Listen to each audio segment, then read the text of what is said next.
अस्सलाम वालेकुम। I am Fiha Javed. I have done my BS honours in botany from GCF। तो आज हम डिस्कस करेंगे सेकंड लेक्चर जो है चैप्टर 1 से ही है, फर्स्ट ईयर क्लास का, जो होगा आज लेवल ऑफ ऑर्गेनाइजेशन के बारे में। तो पहला लेवल है हमारे पास atomic and subatomic level. All living and non living organisms are made up of atoms. These atoms are composed of subatomic particles like proton and electron and neutron. तो सबसे पहला आपको level नज़र आ रहा है atomic and subatomic level. तो जितने भी लिविंग और नॉन लिविंग होंगे वो किससे मिलके बने हैं? एटम से। और एटम्स को आगे डिवाइड किया जाता है सब एटॉमिक पार्टिकल्स में, जो कि क्या हैं? प्रोटॉन्स हैं, इलेक्ट्रॉन है और न्यूट्रॉन है। प्रोटॉन पॉजिटिवली चार्ज होता है, इलेक्ट्रॉन नेगेटिवली चार्ज होता है और न्यूट्रॉन के ऊपर कोई चार्ज नहीं होता। और ये कलेक्टिवली मेकअप करते हैं एक एटम की कंपोजिशन को। तो ये था atomic and subatomic level, जो कि इनिशिएटिव लेवल है। The next one is molecular level. Molecular level, the atoms combine with each other to form molecules, like two atoms of hydrogen combine to form hydrogen molecule like H2। इसी तरह oxygen के दो atom मिलेंगे तो O2 oxygen का molecule बना देंगे। तो इधर हमारे पास कुछ टाइप्स है मॉलिक्यूल्स की, ठीक है। तो पहली सबसे हमारे पास टाइप आती है on the basis of their weight, ठीक है। तो वो है micro molecules and macro molecules. Micromolecules are those molecules with low molecular weight like glucose, carbon dioxide and water। तो ये एग्जांपल होंगी माइक्रोमोलिक्यूल्स की। फिर हमारे पास आ जाता है macromolecules. Those molecules with high molecular weight like starch and lipids, ये किस में आ जाती हैं? मैक्रोमोलिक्यूल में आ जाती हैं।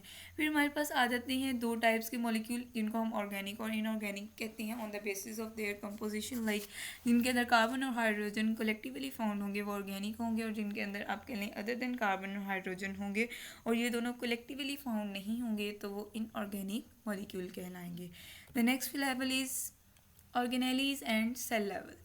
So cell is a basic structure and functional unit of life. Without cell, life cannot exist. Cells combine to form a multicellular organism, or you can say in unicellular organism only a single cell can also perform all the function, all the activities that is required for a cell or for a life, ठीक है।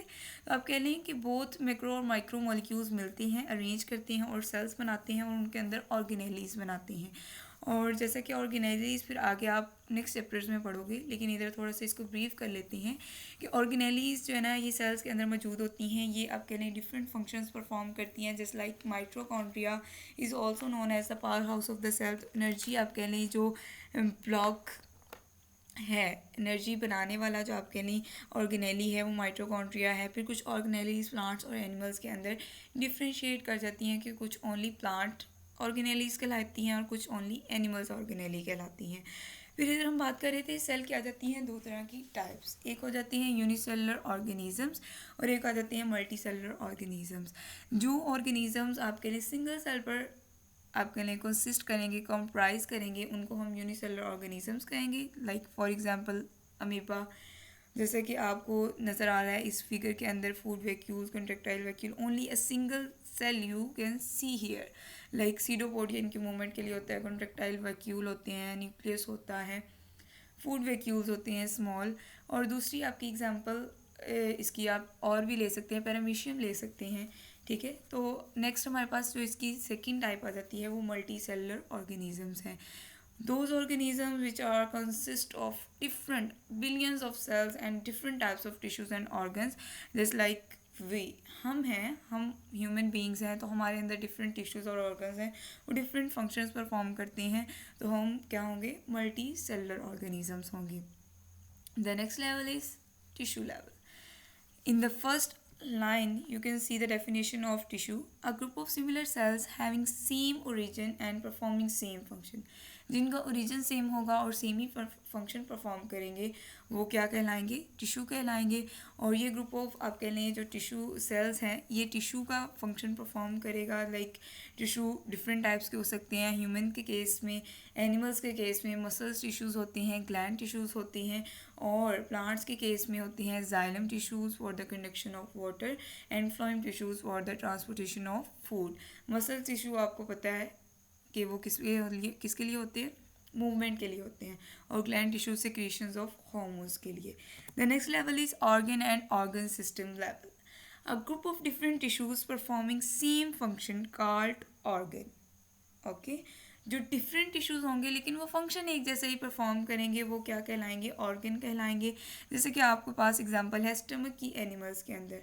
तो stomach की अगर आपके पास examples हैं animals के case में, तो आपको पता है कि एनिमल्स के केस में जो स्टमक है वो डाइजेशन का फंक्शन परफॉर्म करता है with the help of number of tissues, like oral cavity इसमें इन्वॉल्व होती है, मास्टिकेशन होती है, ग्राइंडिंग होती है, उसके बाद एसोफेगस में से आप कह लें जो है ना, एसोफेगस के साथ एक आपकी जो है ना होती है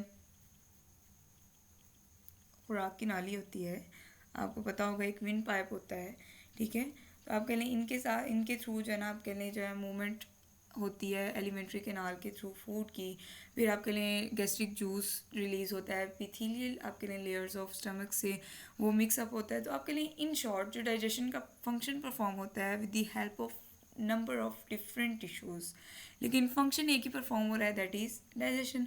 तो कोई भी ऑर्गन जो है आपके लिए सिस्टम, वो आपके लिए प्लांट के केस में उनके अंदर एक कॉम्प्लेक्स सिस्टम नहीं होता, सिंपल सिस्टम होता है, लाइक रूट शूट लीव्स और रिप्रोडक्टिव स्ट्रक्चर्स होंगे। तो इस पिक्चर में आपको नज़र आ रहा है एक आप कह लें स्टमक की, ठीक है, कार्डिक पार्ट, आप कह लें फंडस है, बॉडी है, सरसोसा है, लॉन्गिट्यूडनल मसल है, सर्कुलर मसल्स होते हैं, रेज है, ये आपको नज़र आ रहे हैं इनके अंदर, एसोफेगस है, लोकेशन होती है लोअर एसोफेगस स्फिंक्टर, मतलब ये सारे फीचर्स हैं आप कह लें किसके, स्टमक के। और number of different tissues involve होते हैं और सिंगल फंक्शन परफॉर्म कर रहे होते हैं लाइक डाइजेशन। और प्लांट्स के केस में जो है ना ये लेस डिफ्रेंशिएटेड होता है। The next is individual level. Individual level like whole organism, जैसे कि ह्यूमन बींग अगर आप ले लें तो ये कम्बिनेशन होता है, आपको पता है ऑर्गन एंड ऑर्गन सिस्टम का, that join to form an individual. जैसे कि हम एक एग्जांपल ले लेते हैं यहाँ पे एक्सरसाइज एक्टिविटी। जब हम एक्सरसाइज करते हैं तो हमारी मसल्स एक्टिविटी इंक्रीज़ होती है, मसल एक्टिविटी इंक्रीज़ होगी तो हमारी ऑक्सीजन डिमांड भी इंक्रीज़ होगी। तो जब उसकी वजह से रिस्पायरेटरी रेट, यानी जब हम सांस लेते हैं तो सांस फूलता है, ज़्यादा हम जल्दी सांस लेते हैं तो हार्ट बीट भी इसके साथ इंक्रीज़ होती है। तो इसके साथ नर्वस एंड एंडोक्राइन सिस्टम भी इन्वॉल्व होता है for the process of coordination. Without coordination no activity can be performed.